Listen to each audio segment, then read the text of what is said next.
If you try to analyze the Islamic State from a recent past, maybe just going back a few years in Al-Qaeda, you will fail. If you try to analyze the appearance of the Islamic State because of 9/11, you will fail. You will only get a small picture of what is exactly going on. The only way you can analyze what they have done, where they have come from and where they are going, is by taking you back 200 years ago to the time of Muhammad bin Abdul Wahhab Najdi. Muhammad bin Abdul Wahhab was born in 1703, and he was the founder of a creed that we know as Wahhabism today.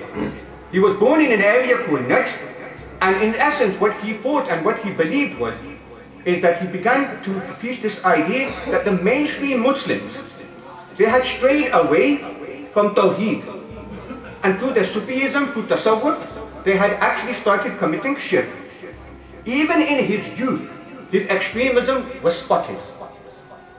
His radical nature was spotted by his own father, by his own brother as well. To the extent that his own brother, he wrote a book in which he criticized directly the beliefs of Muhammad bin Abdul Wahhab. In 1737, he began to preach his Puritan, you could say, form of Islam. And he began with his hometown. How did he do this? He did it through a book which he wrote, which he called Kitab al-Tawheed. The essence of Tawheed, the oneness of Allah subhanahu wa ta'ala. When it came to visiting shrines, he also directly said that there is absolutely no purpose in you visiting Medina Sharif.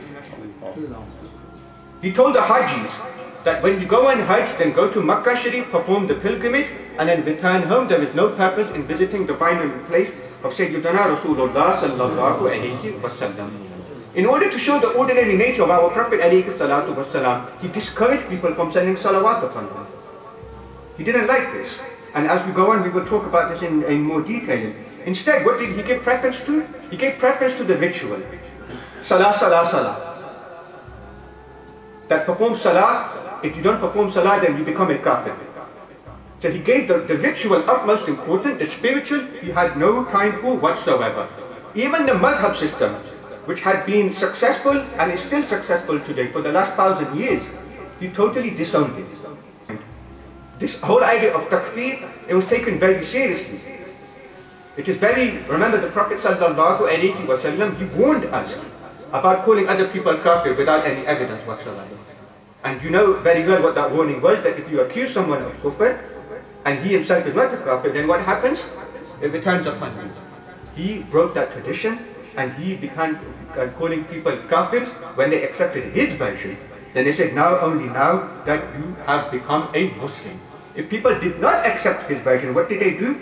Then in his own belief and actions later, what did he do? He said, it is permissible for me to kill such people.